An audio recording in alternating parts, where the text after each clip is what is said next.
জন্মগত দুই ভাই বোন প্রতিবন্ধী হওয়ায় পালিয়ে গেছেন বাবা, কিন্তু বুকে আগলে রাখলেন গর্ভধারিণী মা। এদিকে রাজবাড়ী সদর উপজেলার ভান্ডারিয়া গ্রামে দুই প্রতিবন্ধী সন্তানকে নিয়ে অভাব অনটনে মানবেতর জীবন পার করছেন দিনমজুর মা আলিয়া বেগম। রাজবাড়ী প্রতিনিধি রাজু আহমেদের পাঠানো তথ্য ও ভিডিও চিত্রে দেখুন বিস্তারিত।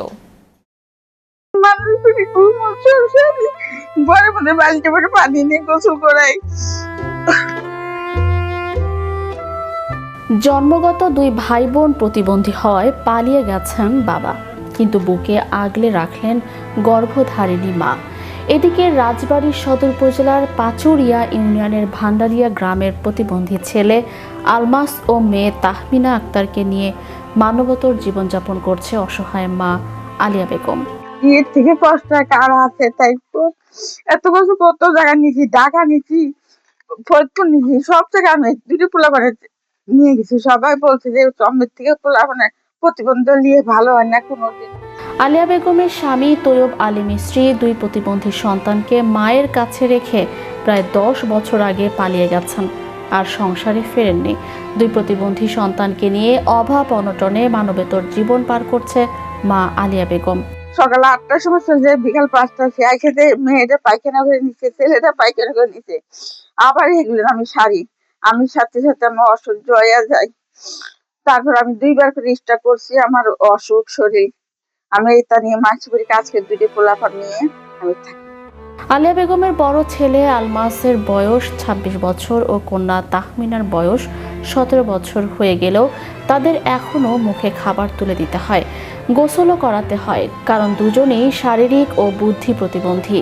সন্তানদের চিকিৎসা করাতে গিয়ে ক্রমেই নিঃস্ব হয়েছেন মা আলিয়া বেগম। হতদরিদ্র পরিবারটি এখন মানবেতর জীবনযাপন করছেন। তার মা খুব কষ্ট করে, মনে করেন যে সকালবেলা বেড়াক অফিসে যায়, সেনতে কাজ করে আসে, বিছনায় হাগা মুতা সবকিছু মাই করে। মনে করেন আমরা ছোটবেলা থেকে দেখতেছি উনি অনেক কষ্ট করে। ওনার সন্তানাদি দুইজনই প্রতিবন্ধী। ওনার জীবনটা খুবই কষ্টদায়ক।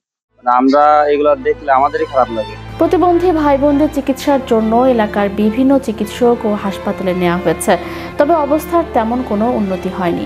খাওয়া, গোসল সহ সব কাজেই তাদের সাহায্য করতে হয়। আসলে ওনার আজকে আল্লাহ না করুক যদি কিছু হয়ে যায়, ওনার সন্তানদের কোনো ভবিষ্যৎ নাই। ওনাদের পাশে আমরা সকলে মিলে একসাথে দাঁড়াবো, যাতে তাদের কষ্টগুলা কিছুটা ভাগ করে নিতে পারি আমরা। তো সাল পানি এমনই, এর বাবা নাই কো, বাবা মারা গেছে। মনে করেন যে তো মায় কাজ করে আনবার পারলি খায়, না পারলি পরে না খায়। মনে করেন বয়সের ভারে মা আলিয়া বেগম এখন প্রায় অসুস্থ থাকেন, কাজ করতে যেতে পারেন না। এ কারণে কয়েক বছর ধরে সংসারে অভাব অনটন লেগেই আছে, সন্তানদের চিকিৎসাও বন্ধ। আল্লাহ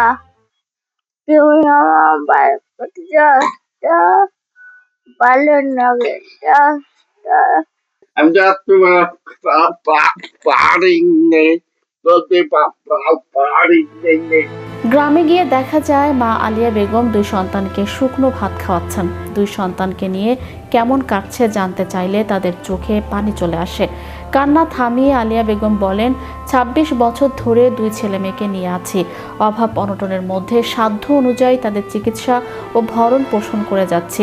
এখন অসুস্থ থাকার কারণে সবসময় কাজে যেতে পারি না। আমার একটা মেয়ে একটা ছেলে, দুইটাই জন্মের থেকে প্রতিবন্ধী। আমি মাসির বাড়ি কাজ করি, মাসির বাড়ি কাজ করে নিয়ে আমি দুটি পোলাপানে খাওয়াই। তাদের পেশাব পায়খানা সব আমার সাথে হয়, ছেলে দিয়ে মেলে দিয়ে সব সাথে হয়। মাসির বাড়ি কাজ করে নিয়ে দুইটার বাচ্চা কাচ্চা। 3 বেলা তাদের মুখে খাবারই তুলে দেওয়া দায় হয়ে পড়েছে। আলিয়া বেগম আরো বলেন, 10 বছর আগে স্বামী আমার কাছ থেকে পালিয়ে গেছে। আমাদের অভাব অনটনের কথা গ্রামের বিত্তবান ও জনপ্রতিনিধিরা সবাই জানেন, কিন্তু কেউ সহযোগিতা করতে এগিয়ে আসেননি। আমার খুব কষ্ট। এখন আপনারা যদি আমার দিক না তাকান, তাহলে কে তাকাবে? কে তাকাবে? আপনারা সচেতন মানুষ, আপনারা আমার কিছু সাহায্য করবেন। কিছু সাহায্য করলে আমি বাঁচি। আমি খুব কষ্টে আছি, মানুষের বাড়ি কাজ করে নিয়ে আমি এই দুটি পোলাপানে মানুষ করি। এ বিষয়ে সদর উপজেলা সমাজসেবা কর্মকর্তা তসলিম আরিফ বিশ্বাস জানান, ওনারা যদি আমাদের কাছে আবেদন করে পুরো ঋণ আমরা দিব, তাহলে জীবন পরিবর্তন করতে পারবে। এ বিষয়ে সদর উপজেলা নির্বাহী কর্মকর্তা নিরুপমা রায় বলেন, আলিয়া বেগমের সন্তানদের আরও আগেই সরকারের সহায়তা প্রতিবন্ধী ও বয়স্ক ভাতার কার্ড দেওয়া হয়েছে। আমরা চেষ্টা করব যেন তারা দ্রুত আর্থিক সহায়তা পান। আমাদের পাচুরিয়া ইউনিয়নের ভান্ডারিয়া গ্রামের যে পরিবারটির কথা আপনারা অবগত করেছেন, আমি এটা অবগত হলাম। তার দুটি সন্তানই সুবর্ণ নাগরিক। তারা সেই হিসেবে সুবর্ণ নাগরিক হিসেবে প্রতিবন্ধী ভাতা ইতিমধ্যে পায়, আমরা অবগত হয়েছি।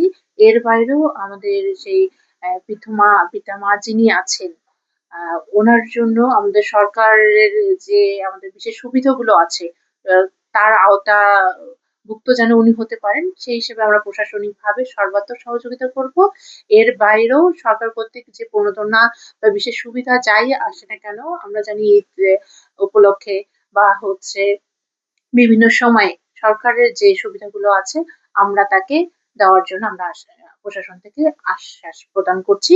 এবং আমি নিজেই খুব শীঘ্রই সেই বৃদ্ধা মায়ের কাছে যাব এবং তার পারিপার্শ্বিক কি অবস্থা বা তার সচ্ছলতা এবং সে যেন একটু স্বস্তিতে থাকতে পারে, সেই জন্য যতটুকু তাকে সাহায্য করা দরকার আমি বিষয়টি সর্বোচ্চ গুরুত্ব দিয়ে দেব। আপনারা জানেন যে আমাদের যে প্রতিবন্ধী সহায়তা বিভিন্ন যে প্রোগ্রাম আছে সমাজসেবার, তার ভিতরে আমাদের প্রতিবন্ধী ঋণের একটা বিষয় আছে। সেক্ষেত্রে উনি যদি কোনো ক্ষুদ্র ব্যবসা করে আমরা সেখানে প্রতিবন্ধী ঋণের ব্যবস্থা করব। এবং এছাড়াও আমাদের যে জাতীয় সমাজ কল্যাণ পরিষদ থেকে যে বিভিন্ন সময় যে অনুদান আসে, এই অনুদানের বিষয়ে আমরা ওনাদের উপরে সুদৃষ্টি রাখবো এবং এই বিষয়গুলো আমরা অবগত আছি এবং ওনাদের এই পরবর্তী বরাদ্দ আসার সাপেক্ষে আমরা তাদের আর্থিক সহায়তা দেওয়ার ব্যবস্থা করব। Magic Bangla TV news desk.